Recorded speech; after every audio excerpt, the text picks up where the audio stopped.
नमस्कार बच्चों, सुयस कोचिंग के ऑनलाइन क्लासेस में आपका स्वागत है।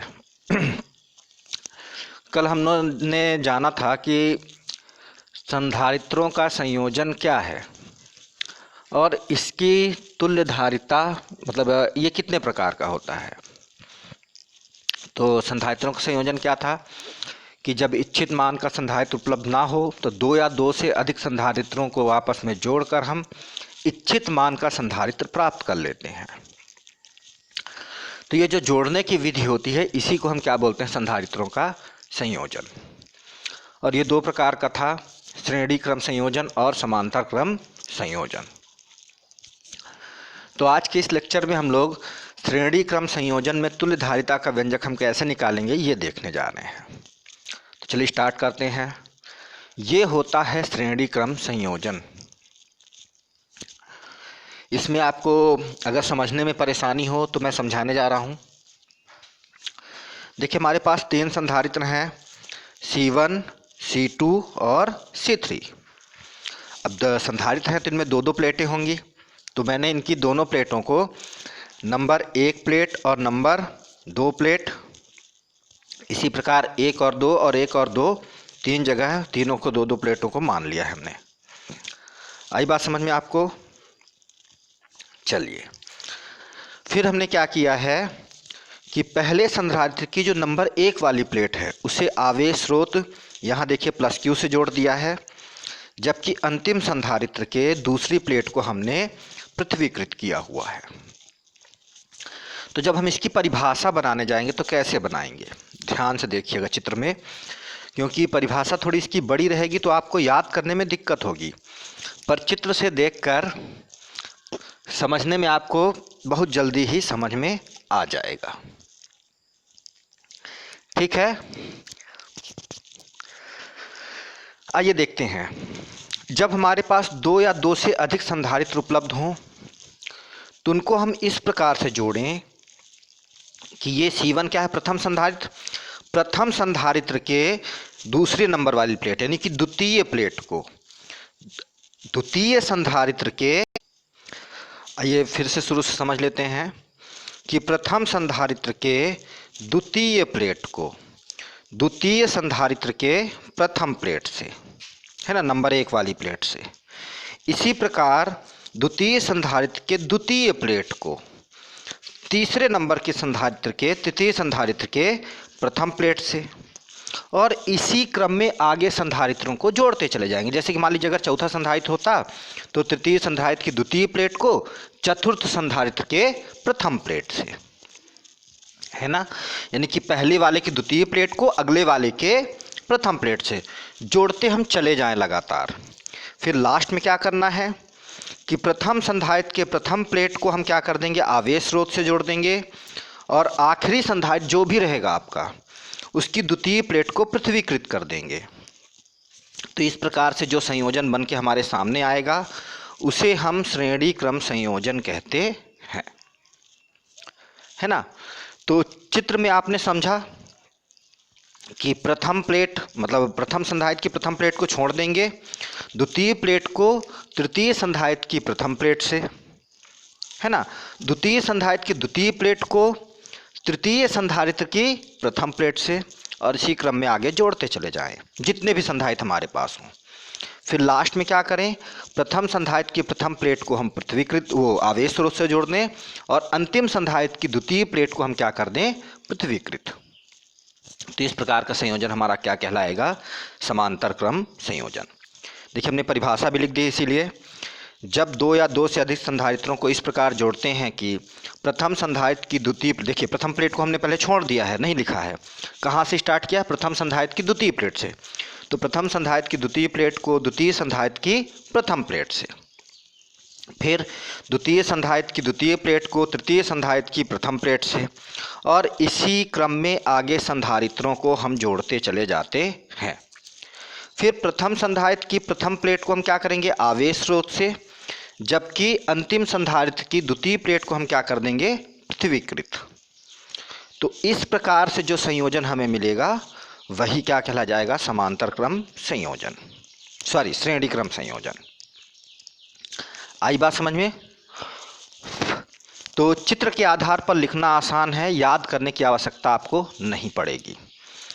अब देखिए, श्रेणी क्रम संयोजन में एक विशेष बात होती है बेटा कि इस संयोजन में सभी संधारित्रों पर समान आवेश जाता है। यानी कि पहले आप अगर आवेश स्रोत Q से जोड़ दिए हो तो हर संधारित्र पर Q आवेश ही पहुंचेगा, पर इनका विभव बदल जाता है। कैसे, आइए चेक करते हैं। देखिए, हमने Q आवेश को मान लो यहाँ पे जोड़ा, तो प्रथम C1 के नंबर 1 प्लेट पर क्या आवेश प्रेरित होगा? Plus Q। और इसके कारण इसके दूसरी प्लेट पर अंदर वाले भाग पे ऋण Q, उतना ही आवेश लेकिन ऋणात्मक आवेश प्रेरित होगा, जबकि दूसरे प्लेट के बाहर वाले भाग पर प्लस Q आवेश प्रेरित होगा, इतने ही मात्रा में। ये प्लस Q आवेश आगे चला जाएगा तो दूसरे संधारित्र की प्रथम प्लेट को कितना आवेश मिल रहा है? प्लस Q, पहले के बराबर ही। फिर इसी प्रकार तीसरे संधारित्र के भी पहले प्लेट को कितना मिलेगा? प्लस Q आवेश, पहले प्लेट के आवेश के बराबर। इसीलिए आवेश का मान प्रत्येक संधारित्र पर क्या होता है? समान। विभव बदलने का कारण होता है बेटा, आवेश तो समान है, अब विभव भी बराबर क्या होता है? Q इक्वल टू सी भी होता है। तो अगर C को आप बटे में ला लीजिए तो V इक्वल टू क्या होगा? Q upon C। तो आवेश तो समान है प्रत्येक संधारित्र पर इनकी धारिताएं तो अलग अलग हो सकती हैं ना।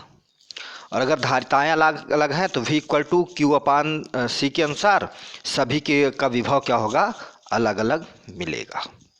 ठीक है, तो इस चीज़ को ध्यान में रखिएगा कि श्रेणी क्रम संयोजन में सभी संधारित्रों पर आवेश नियत रहता है, जबकि विभव अलग अलग हो सकता है। ठीक है, चलिए आगे देखते हैं। अब इसके लिए अपन व्यंजक निकालने के लिए अलग से चित्र बनाएंगे। तो चित्र कैसा रहेगा कि देखिए, तीन संधारित्र C1, C2 और C3 इनको हम श्रेणी क्रम में जोड़ दिए हैं। जैसी परिभाषा बोले थे वैसे ही जुड़े हैं ना। प्रथम प्लेट प्रथम संधारित्र की द्वितीय प्लेट द्वितीय अगले संधारित्र की प्रथम प्लेट से करके, और प्रथम संधारित्र की प्रथम प्लेट को हमने आवेश स्रोत से और अंतिम संधारित्र की अंतिम प्लेट को हमने क्या कर दिया है? पृथ्वीकृत। तो तीन संधारित्र C1 और C2 और C3 को हमने श्रेणी क्रम में जोड़ लिया है, देखिए यहाँ पे चित्र में। और फिर जब इसे हम आवेश स्रोत Q से जोड़ते हैं तो प्रत्येक संधारित्र पर कितना आवेश जाएगा? इसी आवेश के बराबर, यानी कि Q Q और Q ही रहेगा, परंतु इनका विभवांतर चेंज हो जाएगा। तो हमने विभवांतर मान लिया है कि पहले वाले का V1 है, दूसरे वाले का V2 और तीसरे वाले का V3 है। ठीक है, तो आइए देखते हैं आगे इसकी थ्योरी। माना कि तीन संधारित्र जिनकी धारिता C1, C2 तथा C3 है श्रेणी क्रम में जोड़े गए हैं।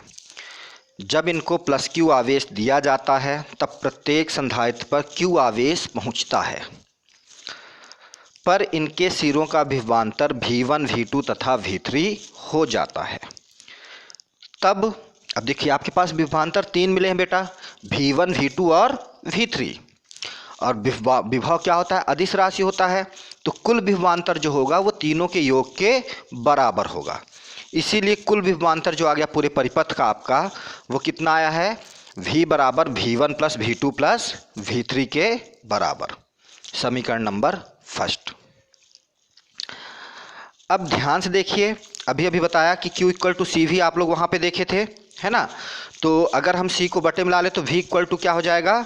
Q अपान C होता है ना। तो हम बारी बारी सभी संधारित्रों के लिए इसी सूत्र को अप्लाई करें। तो पहले वाले संधारित्र में देखिए तीन राशियां क्या क्या हैं? V1, C1 और Q। तो V1 बराबर क्या हो जाएगा? Q अपान C1, है ना। इसी प्रकार दूसरे वाले संधारित्र के लिए क्या है? Q C2 V2। तो V2 बराबर क्या होगा? Q अपान C2। और तीसरे संधारित्र के लिए Q C3 और V3 है, तो V3 बराबर क्या हो जाएगा? Q अपान C3। आई बात समझ में?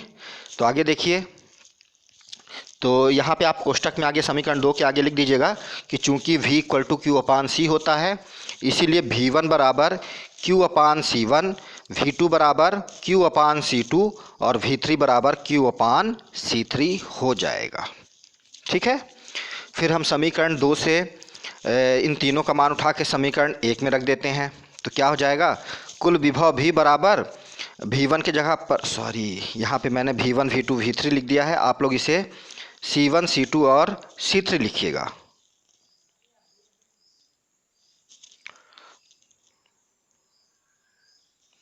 C1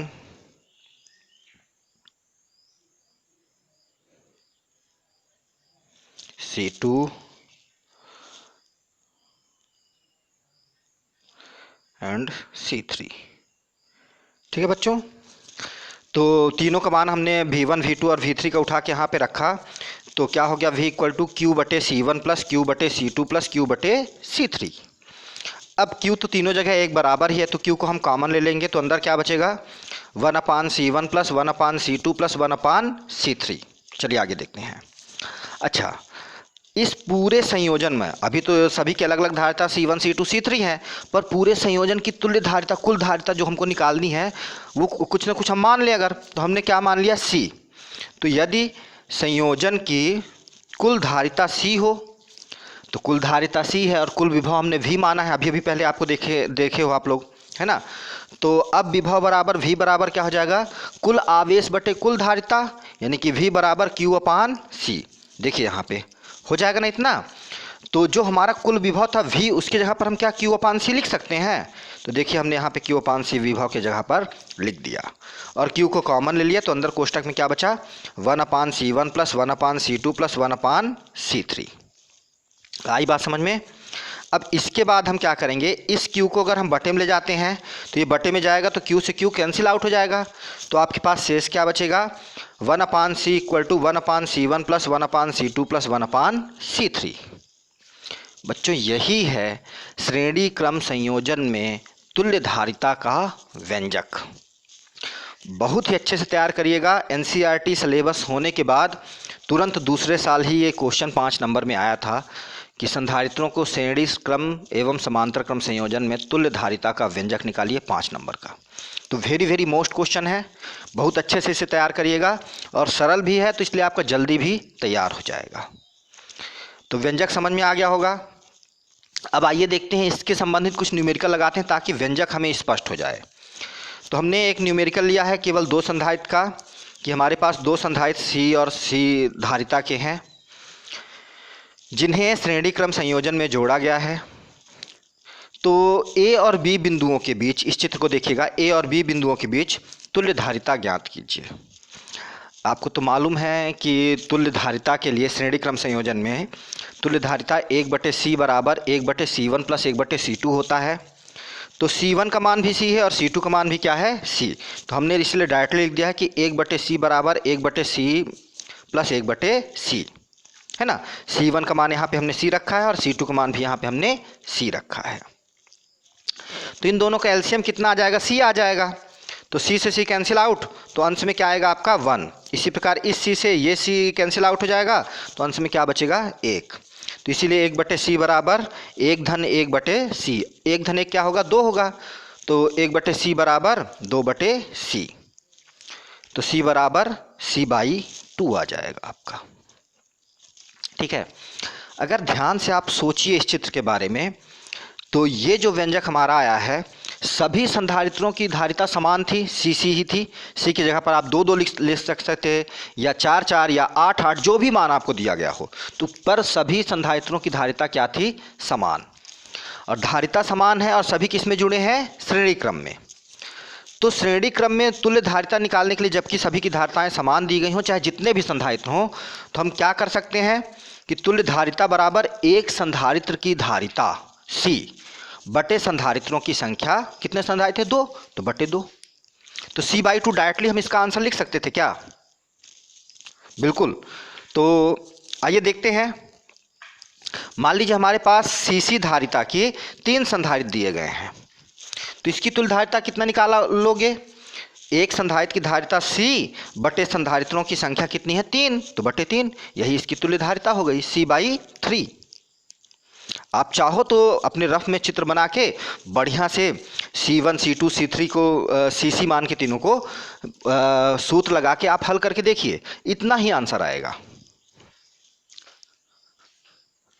ठीक है, एक सेकेंड, आपको शायद यहाँ पे देखिए, यहाँ पे थोड़ा सा कन्फ्यूजन होगा कि एक्चुअली क्या था कि 1/C का मान 2/C आया था, पर ये धारिता नहीं हो सकती है बच्चों। यहाँ पे कंफ्यूज बहुत ज़्यादा बच्चे होते हैं। जैसे ही ये आंसर आएगा आपका ये वाला, तो बस सोचते हैं हमारा आंसर आ गया और तुरंत आंसर लिख देते हैं, और ये गलत हो जाता है, क्योंकि ये 1/c का मान है बच्चों, हमें c का मान चाहिए तुल्य धारिता, तो दोनों पक्षों का हमें व्युत्क्रम करना पड़ेगा। तो व्युत्क्रम करने पर c बराबर c/2 आया था, ठीक ना। तो आप चाहिए तो इसमें जैसे हम डायरेक्ट आंसर लिख रहे हैं c/3, तो आप क्या करिए इसका कैलकुलेशन करके देखिए क्या इतना ही आता है, और अगर कैलकुलेशन करने पर इतना भी आता है तो आपका आंसर ये सही है। आप डायरेक्टली निकालना शुरू कर दीजिएगा उसके बाद। पर ध्यान रखिएगा इसमें तभी धारिता निकलेगी आपकी जब सभी की धारिताएं एक बराबर हों, सभी संधारित्रों की, तभी आप श्रेणी क्रम में ऐसी धारिता डायरेक्टली आंसर लिख सकते हैं। एक और भी एग्जाम्पल मैंने आपको दिया है ताकि आप लोग अच्छे समझ जाओ। मान लो 8 फैराड या माइक्रोफैराड, मैंने मात्रक इसलिए नहीं लिखा क्योंकि इसके मात्रक अलग अलग लिए जाते हैं, कि 4 संधारित्रों को श्रेणी क्रम में जोड़ा गया है। तो एक संधारित्र की धारिता 8 है और संधारित्रों की संख्या कितनी है 4, तो इसलिए हमने क्या रख दिया 8/4, 4 दूना 8। तो टोटल इस संयोजन की धारिता कितनी आ गई सेकंड वाले की, 2 माइक्रोफैराड या 2 फैराड, जो भी मात्रक आपको दिया रहेगा। आप इसका भी कॉपी में बना के चित्र सूत्र के अनुसार, यानी कि 1/c बराबर 1/c1 + 4 है, तो 1/c2 + 1/c3 + 1/c4 में मान रख के कैलकुलेट करके देखिएगा, इतना ही आंसर आपका आएगा, ठीक है ना।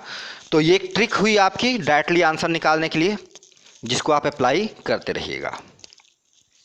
फिर मैंने एक ट्रिक और छोटी सी बताई है कि जब केवल 2 संधारित्र दे रहेंगे, पहले वाली जो विधि थी आपका आप अप्लाई करोगे जबकि समान मान के संधारित्र हों, और जब असमान मान के संधारित्र दिए गए हों, और जब शुरू में केवल आपके पास 2 संधारित्र हों, तब आप क्या करोगे, तब के लिए डायरेक्टली सूत्र है। अगर आप चाहो तो इसको पिछले वाले जो व्यंजक आया था आपका ये 1/c1 + 1/c2 में रखकर लघुत्तम लेके आप हल करोगे तो c की वैल्यू कितना आएगा, c बराबर c1 c2/c1 + c2, यानी कि अंश में दोनों संधारित्रों का गुणा करके रख देंगे मानों को, और बटे में दोनों संधारित्रों के मानों को जोड़ कर रख देंगे, वही हमारा क्या हो जाएगा आंसर। कैसे, आइए यहाँ पे इस एग्जाम्पल में देखते हैं। दोनों संधारित्र हमारे c थे, तो अंश में c1 का मान भी c रख दिया और c2 का मान भी कितना रख दिया c, जबकि हर में c1 का मान भी c रखा, प्लस करके दूसरे संधारित्र का मान c2 का मान भी कितना रख दिया c। तो c × c बराबर c² बटे c धन c बराबर 2c। एक c से एक c कट गया तो कितना बचा c/2 आया, उतना ही आंसर आपका। तो ये ट्रिक भी आप 2 संधारित्र जब आपको दिए गए हों असमान मान के तो लगा सकते हो। आइए एक एग्जाम्पल समझते हैं। हमारे पास 2 संधारित्र दिए गए हैं, 2 माइक्रोफैराड या 2 फैराड और 3 माइक्रोफैराड या 3 फैराड का, जो भी मात्रक आपको दिया गया हो। तो इसकी धारिता निकालने के लिए हम ट्रिक अप्लाई करें, c बराबर c1 c2 बटे c1 + c2। देखिए यहाँ पे लिखा हुआ है ना, c1 की वैल्यू 2 है, c2 की वैल्यू कितना है 3, तो अंश में क्या हो जाएगा 2 × 3 बटे 2 धन 3, तो 3 दूनी 6 बटे 3 2 5। आगे आपका डायरेक्टली आंसर। आप चाहो तो इसका भी 1/c बराबर 1/c1 + 1/c2 में c1 का मान 2 और c2 का मान 3 रख के कैलकुलेट करके देखिए, इतना ही आंसर आएगा। करिए, जरूर करिएगा अपने आगे, ताकि आपको ये ट्रिक समझ में आ जाए और ये बात स्पष्ट हो जाए कि हाँ ये सही है, हर जगह हम अप्लाई कर सकते हैं। तो निकाल पाएंगे आप लोग। ये चेक करने के लिए मैं आपको 2 छोटे छोटे एग्जाम्पल दे रहा हूँ। पहला एग्जाम्पल ये है कि 2 संधारित्र 4 और 5 माइक्रोफैराड के श्रेणी क्रम में जुड़े हैं, तो इसकी तुल्य धारिता निकालिए। और दूसरा क्वेश्चन आपके लिए दिख रहा होगा चित्र में कि 9 माइक्रोफैराड के 3 संधारित्र श्रेणी क्रम में जोड़े गए हैं, तो इसकी तुल्य धारिता बताइए। देखते हैं कौन कितने जल्दी मुझे आंसर देता है। ठीक है बच्चों, आज के लिए इतना ही। आगे के वीडियो में कल हम लोग समांतर क्रम संयोजन पर चर्चा करेंगे। फिर उन परिपथों की कल ही चर्चा की जाएगी आप लोगों के साथ, जो कि मेनली आपके कोर्स में है, सिलेबस में है। ये तो बेसिक हैं जो आपको सिखा रहे हैं, जो भी आज हमने डिस्कस किया। तो कल के वीडियो में आपके लिए यही रहेंगे कि जिसके द्वारा आप लोग जैसे परिपथ आप लोगों को परीक्षा में दिए जाएंगे। आज के लिए इतना ही, धन्यवाद।